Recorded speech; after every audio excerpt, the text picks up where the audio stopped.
Eu vi muita gente triste porque o Lula foi condenado ontem, mas eu até me surpreendi porque boa parte da mídia pontuou que o TRF4 atropelou o STF e que a decisão de ontem que condenou o Lula provavelmente vai ser anulada já nas próximas semanas pelo STF ou logo que o STF voltar do recesso no começo do ano que vem. Que eles atropelaram uma decisão do STF para isso. Mas quem tem motivo para ficar realmente triste é o Bolsonaro, com a decisão de ontem do STF. O STF formou maioria já para que voltem as investigações com base em dados do COAF. Isso quer dizer, as investigações do Flávio Bolsonaro e do Queiroz vão voltar. E vão voltar com tudo. A rachadinha vai ser investigada. São 22 investigações, 22 inquéritos criminais contra Flávio Bolsonaro, Queiroz e assessores deles. Então, a casa vai cair. E se você é contra o Bolsonaro, se inscreve no canal. Se você chegou aqui pela primeira vez ou segunda não é inscrito, se inscreve no canal e vamos fazer oposição juntos aqui. Juntos. Vem com a gente, já somos mais de 100 mil pessoas, então se inscreve no canal. Agora vamos falar sobre por que a casa vai cair. Para quem não lembra, a investigação começou com um relatório do COAF, que detectou que o Queiroz movimentou 1,2 milhão em um ano. E depois eles foram puxando mais, e em 3 anos ele movimentou 7 milhões de reais. Então 1,2 milhão foi só em um ano, mas aí quando puxaram mais 2 anos foram mais 5,8 milhões. Então 7 milhões de reais ele movimentou em 3 anos. E aí os relatórios do COAF foram mostrando que vários assessores do Flávio Bolsonaro, que eram pagos com dinheiro público na Assembleia Legislativa do Rio de Janeiro, eles davam para o Queiroz 99% do salário deles, ou seja, eles ficavam só com um tantinho do salário e o resto eles mandavam para o Queiroz. E que o Queiroz fazia depósitos na conta do Flávio Bolsonaro. Na verdade, eu não posso falar que era o Queiroz, porque eram depósitos feitos na boca do caixa, depósitos sempre fracionados. Teve um dia que foram 98 mil, foram 49 depósitos de 2 mil reais. E o COAF mostrou isso e mandou para o Ministério Público. O Ministério Público começou a investigar e começou a achar muita coisa errada, mas muita coisa errada mesmo. Só que uma das coisas erradas que o Ministério Público achou é que vários desses assessores também estavam no gabinete do Jair Bolsonaro. Um exemplo, a filha do Queiroz ganhava 6 mil por mês no gabinete do Flávio. Aí ela saiu do gabinete do Flávio Bolsonaro e foi para o gabinete do Jair Bolsonaro ganhando 9 mil por mês. Só que enquanto ela devia estar trabalhando em Brasília, com o Jair Bolsonaro, ela estava no Rio de Janeiro, sendo personal trainer de uma academia. Então não tinha como ela estar nos dois trabalhos ao mesmo tempo. Ela era funcionária fantasma. E aí começaram a descobrir que havia vários funcionários fantasmas nos gabinetes do Flávio, do Jair e do Carlos Bolsonaro principalmente, do Eduardo não tantos. E o Ministério Público quebrou o sigilo de 98 pessoas. Ok. O Dias Toffoli mandou parar essa investigação, atendendo a uma liminar do Flávio Bolsonaro. O Flávio Bolsonaro falou, para a investigação. Ele está com medo. Para. O Dias Toffoli falou, parem a investigação. O Ministério Público do Rio de Janeiro não parou. Não continuaram investigando. E continuaram vazando pequenas partes da investigação. E aí, depois de uma matéria que vazou, de parte da investigação, ficou claro que eles não pararam. Eles estavam investigando ilegalmente. E aí Gilmar Mendes mandou outra liminar dizendo, olha, agora para de vez, até que o STF vote. E o STF começou a votar na semana passada. O Dias Toffoli fez um baralho e no fim ele deu um voto que foi péssimo para o Bolsonaro, que é o voto de pode continuar assim. Mas ele fez algumas restrições que deixou em dúvida se o caso do Flávio Bolsonaro poderia voltar ou não. Só que aí começaram a votar os outros ministros. E aí houve surpresas. Porque ministros que acreditava-se que eles iam votar junto com o Bolsonaro, não. Todos os ministros que votaram depois do Dias Toffoli votaram para que continuem as investigações. E alguns até citaram o caso do Flávio Bolsonaro e disseram que não tem como parar isso, tem que continuar. Então a votação está em 6-0. 6-0. Faltam 5 votos, a votação deve terminar hoje. O que acontece é, se está 6-0, já há maioria no STF. O STF tem 11 ministros, então a investigação pode continuar. Oficialmente, eles têm de esperar que acabe a votação. Mas o Ministério Público que estava investigando, mesmo depois do Dias Toffoli mandar parar, eu acredito que eles já devem ter começado a investigar ontem à noite. Devem ter continuado a investigação já ontem à noite. Isso se é que pararam. Então, nos próximos dias, nas próximas semanas, teremos novidades a respeito dessa investigação, porque sempre vaza um pouquinho, migalhas vão vazando e a gente tem acesso a isso. Mas são investigações criminais. E de qualquer maneira, o Ministério Público, antes de saber disso, ninguém acreditava que essa investigação iria para frente, que o STF ia deixar. O Ministério Público do Rio de Janeiro abriu outra investigação paralela, ou seja, uma não tem nada a ver com a outra, que não tem a ver com base em dados do COAF, uma investigação sobre funcionários fantasmas no gabinete do Flávio Bolsonaro, inicialmente no gabinete do Flávio Bolsonaro, mas pode se estender ao resto da família. Por quê? Porque teve uma matéria do Globo, da época, que mostrou que eles contratavam funcionários fantasmas e que praticamente toda a família da ex-esposa do Jair Bolsonaro foi contratada no gabinete do Flávio e que eles nem sabiam que tinham sido contratados e que o Flávio embolsava provavelmente o salário inteiro deles. Alguém embolsava esse dinheiro. Se era o Flávio que contratava, a gente tem tudo a crer que era o Flávio que embolsava todo esse dinheiro, ele, o Queiroz, ou só ele, nesse caso. Então, a casa vai cair, porque o Ministério Público do Rio de Janeiro não é o Sérgio Moro, que é advogado do Bolsonaro, não é o Augusto Aras, que sempre que pode defende, não é não. O Ministério Público do Rio de Janeiro é o Wilson Witzel, que é quem comanda, que não vai deixar parar a investigação. Não é igual quando tem investigação na PGR, o Bolsonaro vai lá, fala com o Procurador-Geral da República, que agora é o Augusto Aras, que, nas palavras de Deltan Dallagnol, rastejou e se humilhou pelo cargo, e o Bolsonaro vai e fala, ó, arquiva isso aí, ferra com isso aí, para isso tudo, e o Procurador-Geral da República pode parar ou não. Não, no Rio de Janeiro, o Bolsonaro não manda. Quem manda é o Witzel, e o Witzel fala, investigue, investigue e investigue, porque o Witzel quer ser candidato à presidência em 2022.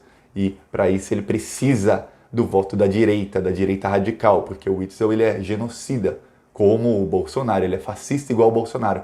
Então ele precisa do voto dos fascistinhas. Para ele conseguir o voto desse gado bolsominion, ele tem que fazer o quê? Dividir. É uma coisa, aquele livro Arte da Guerra explicava, dividir para conquistar. Ele tem que dividir o gado bolsominion, e a maneira mais fácil de fazer isso é mostrando que o Bolsonaro é corrupto. Porque se tem uma coisa que eles foram doutrinados a não suportar é corrupção. E eles fazem vista grossa à corrupção do Bolsonaro, por enquanto.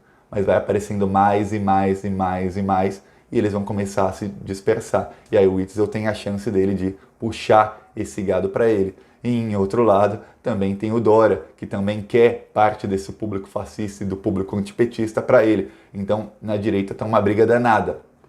Só que aí quando você pensa, caramba, Bolsonaro está ferrado com essas investigações, com base em dados do COAF, que vai continuar, que já quebrou o sigilo de 98 pessoas e que já deve ter várias provas contra o Flávio, contra o Queiroz, que vai chegar nele mais cedo ou mais tarde, vai continuar, ele está ferrado por isso? Ele está ferrado pela outra investigação dos funcionários fantasmas? Tá. Só que ele está mais ferrado porque tem investigação do caso Marielle. E o filho dele já é oficialmente suspeito de envolvimento em um assassinato. E aí a coisa começa a ficar mais feia, porque tinha uma terceira pessoa no carro. Quem era? Será que era uma pessoa que também estava ali no condomínio, no Vivendas da Barra, naquele dia? Será que essa pessoa também visitou alguma casa? Se visitou, será que foi a casa 58? Ou será que essa pessoa já estava no condomínio antes ou não estava? E tem muita gente ligada. Eu não posso dizer, eu nem sei se o Bolsonaro, se o filho dele tem ligação com o crime da Marielle. Mas, se perguntar a minha opinião, eu acho que se não tem ligação, eles sabem quem foi. E se você sabe quem foi que cometeu um assassinato e você não diz, você é cúmplice. Minha opinião. Aí a opinião minha é baseada nos fatos que tem aí. E como se não bastasse ele ter um filho ferrado nas investigações do COAF e do Queiroz e outro num assassinato, o terceiro filho do Bolsonaro, que é o Eduardo Bolsonaro, ele está para ser cassado. Tem 2 processos de cassação dele na Comissão de Ética da Câmara dos Deputados. E para piorar, ele está para ser expulso do PSL. E o PSL vai pedir o mandato dele, porque tem Um parlamentar que muda de partido ou que é expulso, ele pode perder o mandato, tem a fidelidade partidária. E ele acredita que não vai perder o mandato porque ele vai alegar que está sendo perseguido no PSL. O PSL vai dizer que não. E aí vai ficar uma briga na justiça. Enquanto tem essa briga na justiça para ver se ele perde o mandato ou não perde, vai rolar o processo de cassação do Eduardo Bolsonaro. E o Bolsonaro já gastou vários cartuchos dele na Câmara dos Deputados, comprando voto para a Previdência, comprando voto para tudo que ele pode, e ele está sofrendo derrota atrás de derrota no Congresso. Então ele vai ter que gastar muito cartucho para salvar o filho dele, numa hora em que investigações de outros casos de corrupção vão estar mais avançadas, mais adiantadas, numa hora em que a popularidade do Bolsonaro, que só cai, a popularidade dele em nenhum momento fez como uma queda, subiu um pouquinho, caiu. Não, é cai mais. Quando o povo brasileiro não tem nem mais carne para comer, porque manda a carne toda para o exterior e alguns bilionários ficam mais ricos e o povo não tem nem carne para comer, é obrigado a comer ovo, a popularidade dele cada vez mais baixa, ele vai ter que gastar muitos cartuchos comprando votos para salvar o filhinho, com outros 2 filhos que estão enrolados e aí já não depende mais dele, depende do Ministério Público. O Sérgio Moro vai tentar federalizar a investigação do caso Marielle para ver se salva o Bolsonaro, porque o Sérgio Moro, ele tá assim com o Bolsonaro, ele é um capacho do Bolsonaro e ele age como advogado do Bolsonaro. Aliás, a esquerda falha muito em não usar a comunicação, em tudo que a esquerda tem para comunicação, nas redes sociais, no WhatsApp, em tudo, para ligar o Sérgio Moro ao Bolsonaro. Porque o Sérgio Moro, ele é advogado do Bolsonaro, ele não é ministro da Justiça.